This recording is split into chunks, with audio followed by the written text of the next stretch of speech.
늦게 남아서 한번 사연으로 이야기해 보려고 합니다. 군대 갔다 와서 복학을 하고 평범하게 학교 생활을 하고 졸업을 몇 개월 앞둔 시점이었습니다. 그때 무슨 헛바람이 들었는지 배낭여행을 훌쩍 떠나보고 싶었습니다. 다른 나라에서 고생을 하면서 여행을 하면 견문도 넓어지고 좋은 경험이 될 거라고 생각했고 그 당시에 조금 유행이었기도 했습니다. 졸업 후 취직할 때도 이력서에 쓸 수 있고 그때의 경험을 잘 살리면 취직에 유리할 수도 있다는 말도 어디서 주워들어서 배낭여행을 가야겠다는 확신이 생기자마자 부모님께 허락을 받으러 본가로 내려갔어요.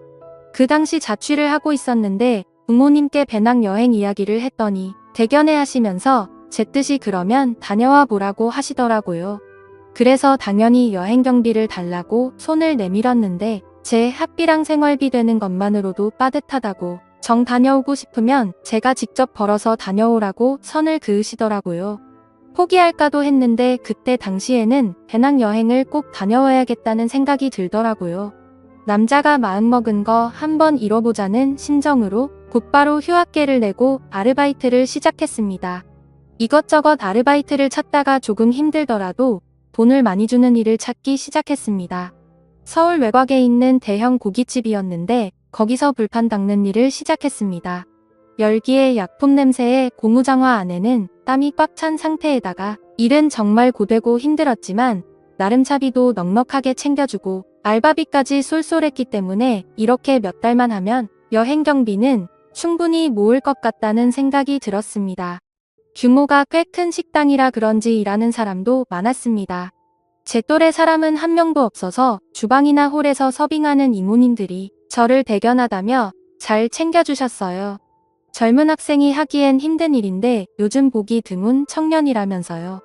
그 중에서도 그나마 홀에서 서빙하는 누님이 30대 초중반 정도로 보이는 제일 젊은 사람이었는데 다른 이모님들하고는 다르게 조금 친해지기 힘든 구석이 있었습니다.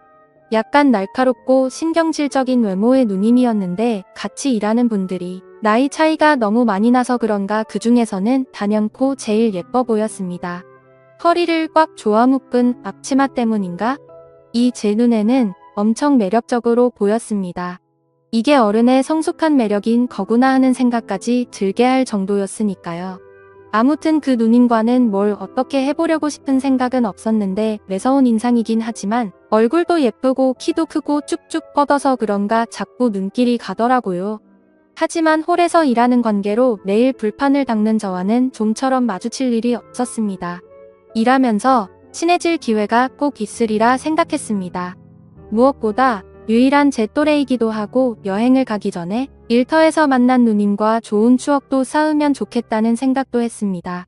젊은 나이에 고생이 많다며 다른 이모님들한테 이쁨을 받아서 그런가 당연스레 그 누님한테도 이쁨을 받을 거라고 생각을 했었어요. 몇 번 말만 트게 되면 누님하고 순식간에 친해져서 둘만의 시간을 보내는 게 어렵지 않은 일이라고 생각했습니다. 식당에 일하는 남자 중에서도 누님에게는 제가 유일한 또래이기도 하고 아마 대충 보아도 제가 제일 힘도 좋아 보였기 때문에 누님에게 매력 어필을 하는 건 일도 아닐 거라는 생각이 들더군요. 기회만 노리면서 누님과 친해질 기회만을 호시탐탐 노리고 있었습니다.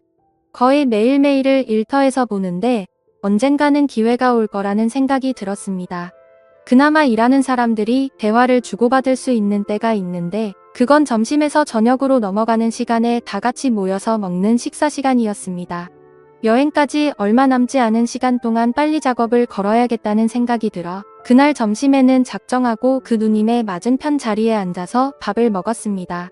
누님은 벌써 밥을 먹고 있었는데 앞자리에 제가 앉는 걸 눈치챘는지 눈만 흘깃하면서 제가 앉는 걸 확인하고는 별로 신경도 쓰지 않고 식사를 계속하더군요.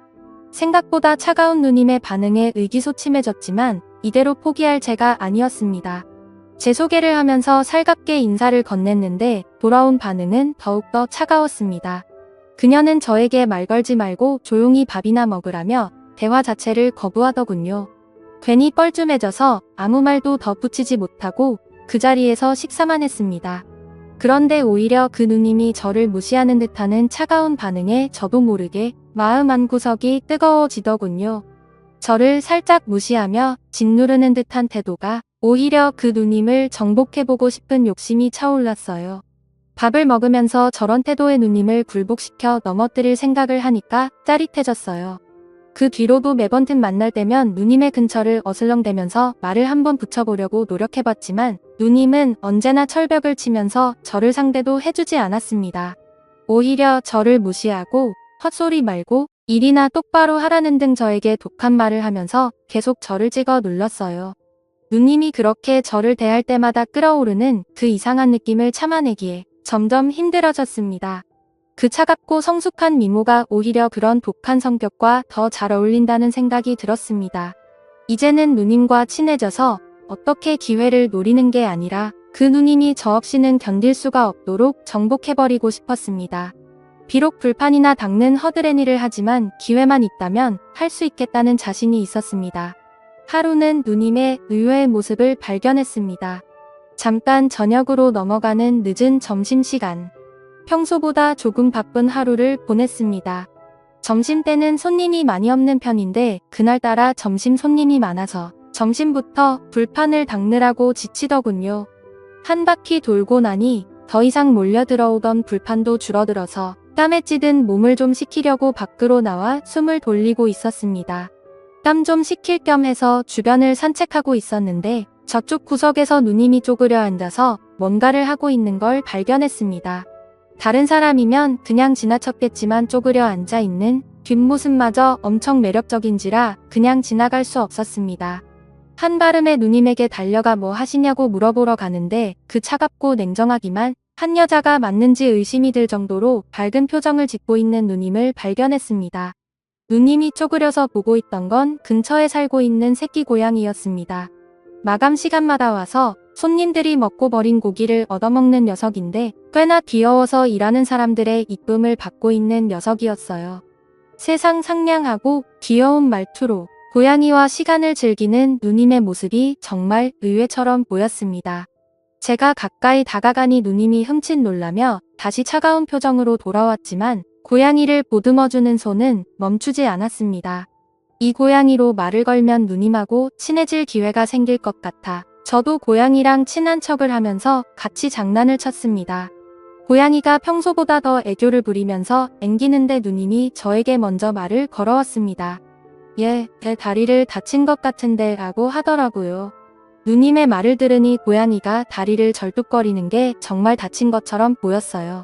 엉성하게 걷는 고양이의 모습을 보니 누님이 걱정이 많이 되는 듯 보이더라고요. 저한테는 관심을 하나도 안 보이면서 고양이만 챙겨주는 모습을 보니 오늘도 글렀구나 싶어서 다시 일할 장소로 가려고 몸을 일으켰습니다. 준영씨 혼자 산다고 그랬지? 준영씨가 이 고양이 좀 맡아줄 수 있을까? 다리를 많이 다친 것 같은데 다시 풀어주더라도 병원에는 데려가 보는 게 좋을 것 같은데. 준영씨 그래줄 수 있어? 누님이랑 이렇게 길게 대화해 본 적도 없는 것 같습니다. 누님의 의외의 모습에도 놀라기도 했지만 대뜸 이런 부탁을 할 줄은 생각을 못했어요. 털 달린 짐승이라면 질색을 하는지라 거절하려고 했는데 문득 이 고양이를 집으로 데려가면 제 혼자 사는 집에 누님을 끌어들일 수 있지 않을까? 하는 생각이 번뜩 들더라고요. 누님의 부탁이라면 뭐든지 오라고 말하면서 점수 좀 딸 겸해서 알겠다고 말했습니다. 누님은 무슨 대답을 그렇게 하냐며 저에게 다시 차갑게 반응했지만 저에게 조금 신세를 진 듯한 태도를 보이기 시작하더라고요. 고양이를 데려간 그날부터는 누님이 고양이는 적응을 잘 아냐면서 먼저 말도 걸어오고 아무래도 고양이가 복덩이였습니다. 마주 앉아 먹던 밥도 고양이 근황을 보여준다는 핑계로 나란히 옆에 앉아 먹게 되었습니다. 핸드폰을 꺼내 고양이 사진을 보내줄 때면 사진을 보여준다는 걸 핑계로 몸을 더욱 더 바싹 붙어 앉아있는 그대로 누님을 느꼈습니다. 고깃집에서 일해서 몸에서 숯불 냄새가 날 텐데도 은은하게 퍼지는 샴푸 향기에는 정신이 아늑해졌어요. 기센 여자인 줄만 알았는데 여성적인 매력이 물씬 풍기는 누님의 모습 때문인지 그녀를 향한 마음이 날이 갈수록 더 커지기 시작했죠. 고양이 다리가 완전히 다 나은 것 같을 때쯤 이때가 아니면 더 이상 기회가 없다는 생각에 저도 좀 더 과감해지기로 했습니다. 고양이 구경을 오라는 말로 누님을 저 혼자 사는 방으로 초대를 한 거죠. 누님은 안 될 것 같다는 반응을 보이면서도 고양이가 너무나도 보고 싶었는지 고민하는 듯 하더니 결국 토요일 저녁에 장사가 끝나고 나서 오겠다고 하더군요. 괜히 누님이 온다는 말에 설레어서 집 청소도 몇 번이나 하고 생전 켜보지도 않는 향기 나는 촛불까지 사서 분위기도 내보고 해봤습니다. 하루가 10년처럼 길더니 결국엔 누님이 오기로 한 당일이 되었습니다. 앞치마를 풀은 누님의 모습은 더 아름다웠습니다. 같이 버스에 타고 우리 집으로 향하는데 옆에 앉아서 이런저런 이야기를 건네봤지만 저에게는 역시 계속 냉정하고 쌀쌀맞게 대답하더군요. 그럴 때마다 속으로 그런 모습도 얼마 안 남았다고, 오늘이야말로 기필코 내 여자로 만들어주겠다는 다짐을 몇 번이고 했습니다. 집 앞에 도착해서 도어락을 여는데 괜히 그때부터 제 마음이 두근두근 뛰기 시작하더라고요. 이미 머릿속에서는 몇 번이나 상상하면서 시나리오를 써놨기 때문에 걱정은 되지 않았습니다. 일단 고양이가 잘 지내는 모습을 보여줘서 안심시킨 뒤 몰아가려는 누님에게 여기까지 왔는데 식사나 하고 가라고 하면서 인터넷을 보고 갈고 닦은 자취생의 요리 솜씨를 보여주고 자연스럽게 냉장고에 넣어둔 와인을 꺼내서 분위기를 만들려는 계획이었죠. 하지만 제 기대와는 다르게 누님은 문을 열자마자 얼굴이 사색이 되더라고요. 왜 개처럼 묶여있는 거야? 누님은 정색을 하면서 저에게 화를 냈습니다. 고양이가 방구석에 목줄을 차고 묶여있는 모습을 보면서 화를 내더라고요. 그제서야 알았지만 고양이는 개랑 달라서 행동에 구속을 받으면 굉장히 스트레스를 받는다는 거요. 전에는 풀어놓았었는데 퇴근하고 올 때마다 책상 위며 식탁 위에 있는 걸 전부 바닥으로 떨어뜨려 놓고 집안 가구들을 발톱으로 죄다 뜯어놔서 묶어놨을 뿐인데 시작부터 제 시나리오대로 풀리지 않고 꼬여만 갔습니다. 문 앞에 잔뜩 긴장한 저를 확 밀치더니 고양이에게 뛰어가더라고요. 고양이에게 묶인 목줄을 풀어주는데 고양이가 놀란 건지 스트레스 때문에 그런 건지 발버둥을 치더니 누님의 등짝을 확 핥히고 침대 밑으로 숨어 들어갔습니다.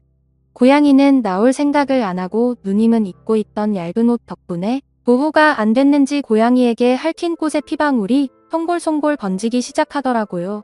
피가 나길래 허둥지둥 약상자를 들이밀었는데 피가 나는 곳이 등 쪽이라서 누님이 팔이 닿지 않는 것 같더라고요. 갑자기 좋은 생각이 떠올라 누님에게 제가 약을 발라드리겠다고 너스레를 떨면서 약을 발라주는데 세상 부끄러운 표정을 한 누님은 기센 척을 해도 천상 여자더라고요. 약을 다 발라주고 나니 누님과 저 사이에 묘한 분위기가 흐르는데 때는 이때다 싶었습니다. 누님에게 일단 고양이에 대해서 사과하고 고양이를 키워본 적이 없어서 서툴러서 그러니 기본적인 상식을 알려주시면 안 되겠냐고 물었죠. 이야기가 길어질 것 같으니 제가 솜씨 관리 좀 해보겠다고 하고 자연스럽게 작전을 짜놓은 대로 흘러갔습니다. 보기에도 분위기 좋은 저의 솜씨 좋은 요리가 완성이 되고 냉장고에 넣어둔 와인을 꺼내 들었습니다. 누님은 그런 저를 보더니 피식 웃더라고요. 정말 서툴다고? 와인을 냉장고에 보관하는 사람이 세상에 어디 있냐고 말하면서요. 의도한 건 아니지만 저의 어리버리한 매력이 누님의 마음에 들었던 것 같습니다. 결국 술이 한 잔씩 들어가고 나니 누님과 저 사이에 벽이 허물어지기 시작했습니다. 어느 순간부터 고양이 이야기는 뒷전이고 혼자 살면 외롭지 않냐는 둥 누님도 혼자 사는데 너무 외롭다는 둥 남자와 여자의 대화가 이루어지고 있었죠. 이제 분위기가 무르익었다는 생각이 들어서 누님에게 아까 약 바른 곳을 한 번 더 봐주겠다고 이리 와보라고 했습니다. 누님은 저를 거절하지 않고 제 옆으로 다가왔고 약을 상처 부위에 다시 한번 쭉 짜서 바르니 누님의 입에서 묘한 소리가 새어나왔습니다.